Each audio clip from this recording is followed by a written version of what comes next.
24/12/2025 आहे आज. पण 24/12/1924 आणि 31 जुलै 1980 अशा दोन तारखा मी तुम्हाला सांगितल्या तर कोणती व्यक्ती डोळ्यासमोर येते? One and only Mohammed Rafi Saheb. 24 December 1924 रोजी ज्यांचा जन्म झाला, असं एक अतिशय सुंदर असं व्यक्तिमत्व. सुंदर हा शब्द मुद्दाम वापरतोय मी, कारण त्यांच्या मनाची सुंदरता, त्या मनाच्या सुंदरतेने त्यांनी जग जिंकलं होतं. आवाज आजही प्रत्येकाच्या आत्म्यावर पसरून राहिलेला तो आवाज है. इसीलिए तो कहते हैं कि ये रूहानी आवाज है. मोहम्मद रफी यांची आज जयंती. माणूस गेला की मग त्याची ती जयंती होते, मग देहांताची तारीख पुण्यतिथी होते. अहो, पण हे असं जयंती आणि पुण्यतिथी एखाद्याची लक्षात राहण्या इतकं कार्य, महान कार्य करत राहणं, करून जाणं, असे किती लोक आहेत तो जगात? खूप कमी आहेत. त्यामुळं आपण सगळे सर्वसामान्य माणसं. आपण आहोत तर आपल्याला कोणी विचारत नाही. गेल्यावर तर अपेक्षा ठेवणंही चुकीचं आहे. अर्थात त्यातल्या त्यात आपल्याला जे जमेल ते आपण करत जगतो. ही आपली सर्वसामान्यांची जगण्याची एक पद्धती. पण अशा या महान कलाकाराला त्याच्या या जयंतीच्या दिवशी आठवताना मला तर खूप खूप मनस्वी आनंद होतोय. राहून राहून खेद वाटतो. मी त्यांच्या 1-2 व्हिडिओमध्ये बोललोसुद्धा आहे की ह्या माणसांना इतकं कमी आयुष्य का लाभावं? काय त्या विधात्याचं गणित असावं? मुकेशजी घ्या, किशोर कुमारजी घ्या, मोहम्मद रफी घ्या. अहो, काय हे 55 ते 57 वय, या वयामध्ये ही माणसं निघून गेली, अफाट काम करून गेली. म्हणून तर आजही आपण 31 जुलै 1980 नंतर 45 वर्ष उलटून गेली तरी आपण त्यांना आठवतोय, त्यांच्या गाण्यांचा आस्वाद घेतोय, त्यांच्याविषयी भरभरून बोलावंसं वाटतंय आपल्याला. मोहम्मद रफी साहेबांनी 1945 साली पहिल्यांदा त्यांना प्लेबॅक सिंगरचा चान्स मिळाला, संधी मिळाली. नौशाद या संगीतकारांनी त्यांना खूप साथ दिली. तसं पाहिलं तर मग नंतर मोहम्मद रफी साहेबांनी खूप मोठं योगदान दिलं आपल्या या फिल्म इंडस्ट्रीला. कारण गझल तीही मस्त गायचे. एखादी कव्वाली, माणसं रमून जायची, तल्लीन व्हायची कव्वालीमध्ये. आणि हिंदी गाण्यांची तर तुम्ही विचारूच नका हो. सगळी त्यांची गाणी ऐकत ऐकत आपण लहानाचे मोठे झालो.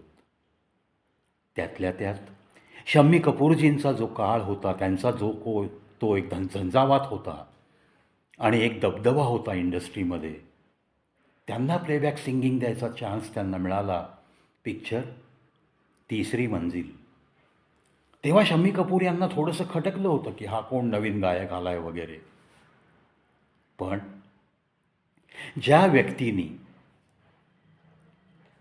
मन तडपत जाय आज हरिदर्शन को, हे भजन ज्या व्यक्तीने तल्लीनतेने गायलं आणि ते प्रत्येक व्यक्तीच्या मनामध्ये रुंजी घालत राहिलं, आजही त्या भजनाची गोडी तुम्ही आम्ही ते कधीही ऐकतो तेव्हा आपण ती अनुभवतो. तितकाच आनंद होतो आजही आपल्याला. म्हणजेच ही अजरामर कलाकृती निर्माण करणारे हे मोहम्मद रफी. या भजनाच्या रेकॉर्डिंगचा किस्सा तर खूप अजब आहे. म्हणजे कदाचित या क्षेत्रातल्या सगळ्या लोकांना माहिती आहे की हे भजन लिहिलं शकील बदायुनी यांनी, संगीत दिलं नौशादजींनी आणि ते गाऊन अजरामर केलं मोहम्मद रफी यांनी.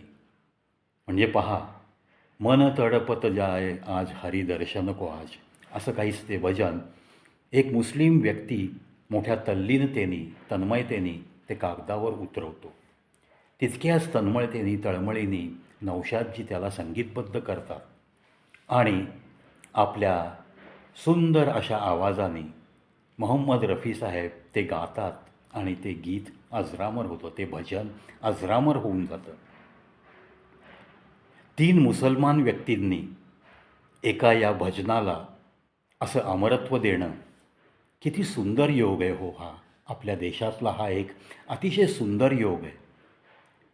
आणि अशा या योगायोगाने जर आजचा हा मुस्लिम समाज वागत राहिला तर मग किती सुवर्णयुग असेल हो भारत देशामध्ये. येईल का असं सुवर्णयुग?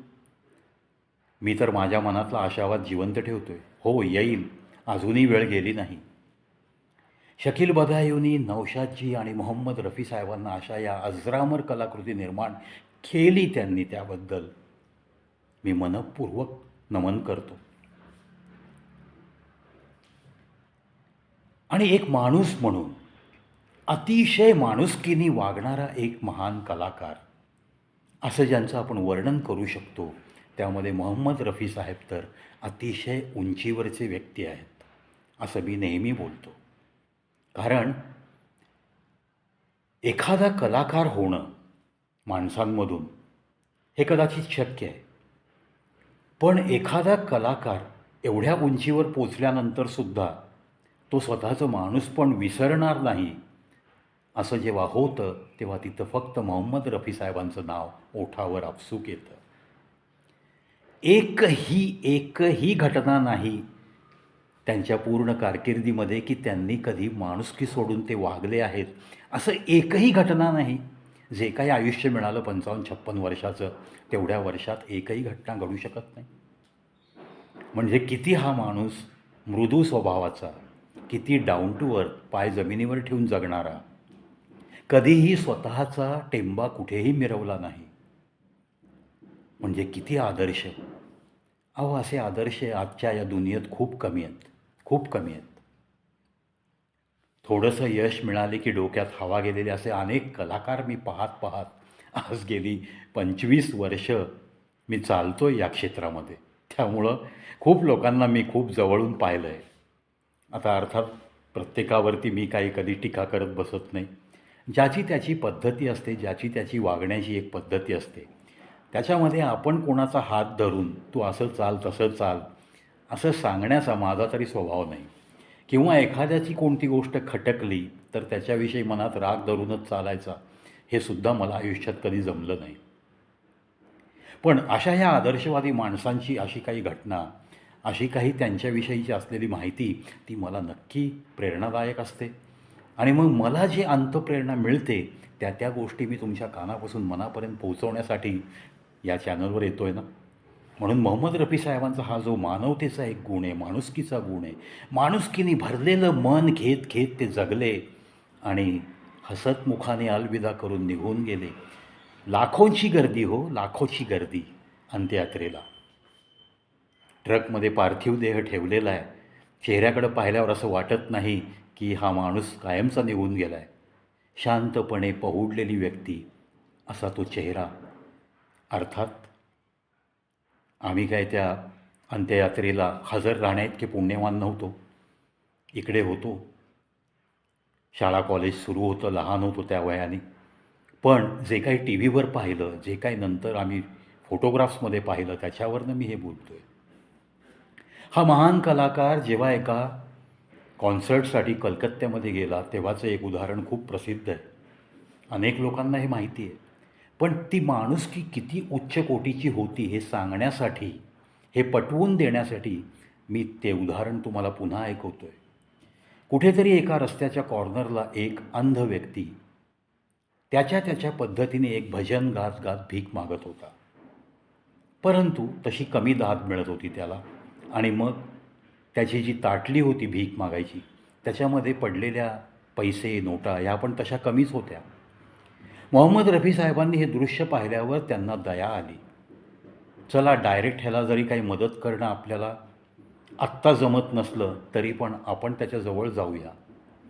त्यांना असा संकोच नाही वाटला की मी एक सेलिब्रिटी सिंगर आहे, बॉलिवूडमधला एक घटक आहे, मी एवढा महान कलाकार झालो आहे, एक मोठा प्लेबॅक सिंगर म्हणून मी नाव कमवलं आहे, मी हजारो गाणी गायलेला कलाकार आहे, मी अनंत पुरस्कारांनी सन्मानित झालेली व्यक्ती आहे भारत देशातली, मग मी त्या भिकाऱ्याजवळ कसा बसू असं त्यांच्या मनाला शिवलंसुद्धा नाही.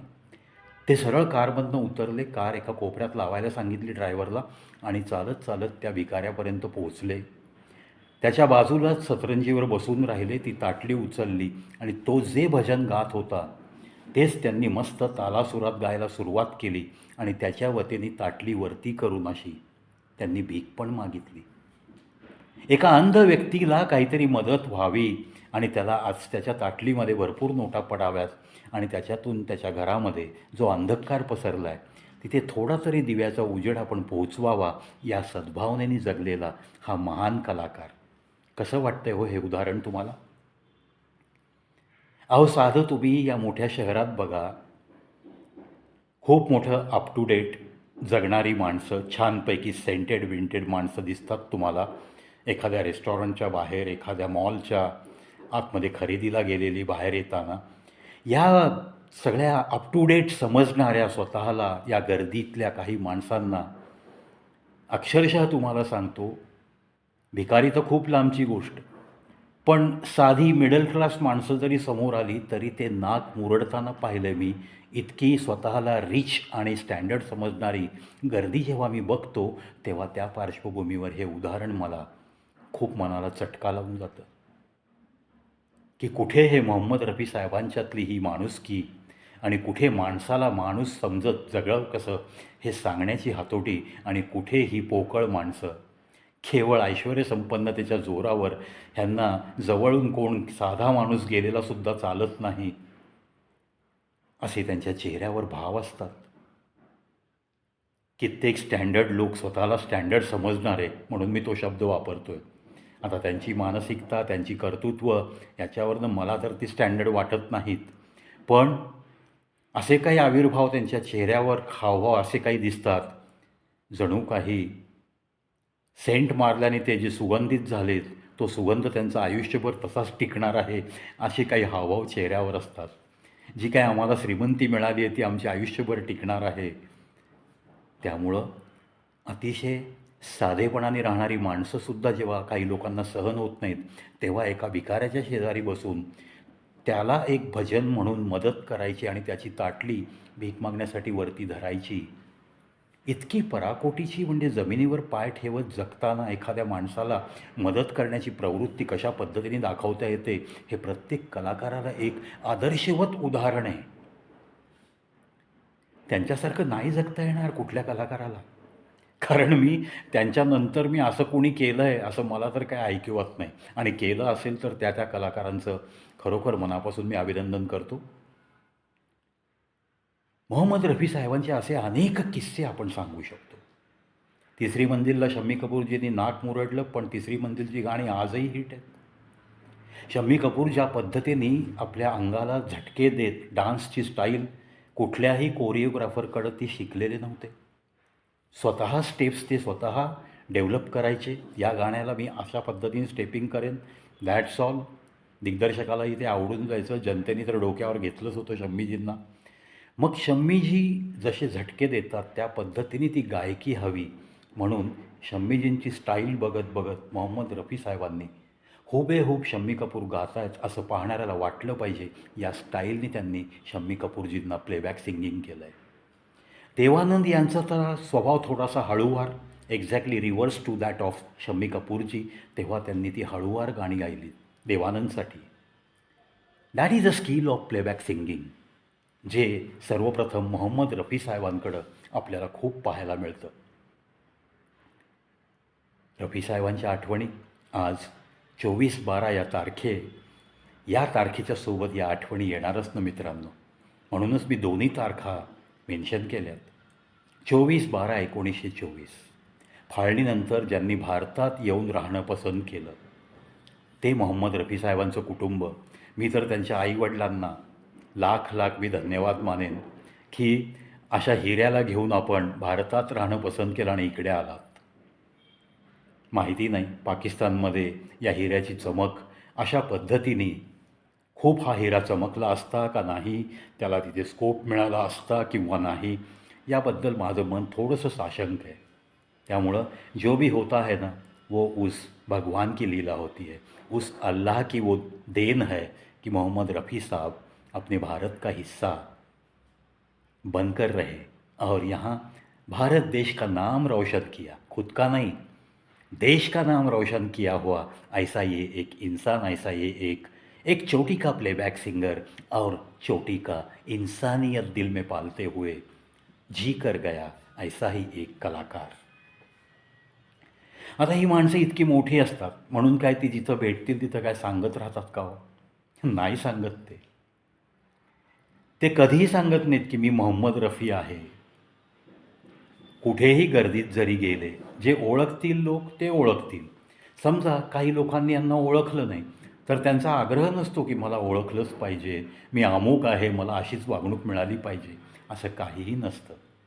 कारण ही माणसं ना, ही खरोखर मनाने खूप मोठी असतात हो. हिमालयापेक्षाही मोठी असतात. हिमालयाशी तुलना करण्यासारखी ही व्यक्तिमत्व आहेत. आणि यांच्या आठवणी तुम्ही आम्ही निघून जाऊ हो, किडेमकोड्यासारखे तुम्ही आम्ही निघून जाऊ. नंतर कोणीही तुमची खिसगणतीत तुमची गणती करणार नाही, कोणी आठवण काढणार नाही. हे त्रिवार सत्य आहे. पण ज्या ज्या क्षणापर्यंत या पृथ्वीवरती माणूस म्हणून कोणी राहील शिल्लक, तो माणूस मोहम्मद रफी कोण हे नक्की लक्षात ठेवेल.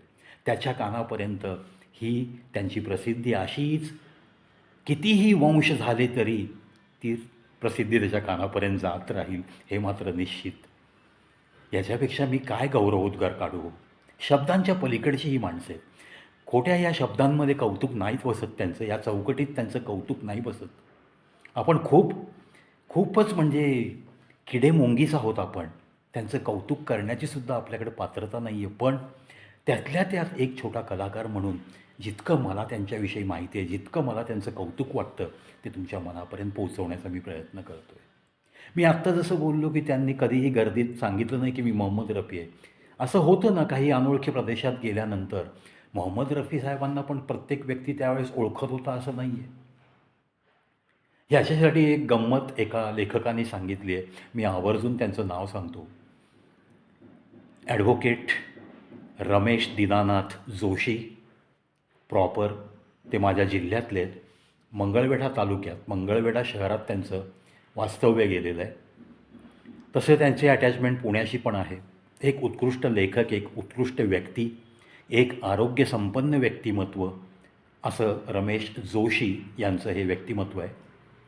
आणि समाजासाठी सतत काहीतरी झटत राहायचं, मंगळवेढ्याची प्रगती कशी होईल याच्यासाठी आपल्याला काय काय करता येईल ते आपल्या लेखनशैलीतल्या जी काही त्यांनी एक त्यामध्ये प्रावीण्य कमावलं आहे, ते प्रावीण्य आपल्या या पेनच्याद्वारे त्यांनी ठिकठिकाणी समाजासाठी भरपूर ठिकाणी काही अर्ज देऊन, काही विनंत्या करून काहीतरी बदल समाजामध्ये घडू शकतो का, हे आजमावत आज वयाची 75पर्यंत ते आलेत.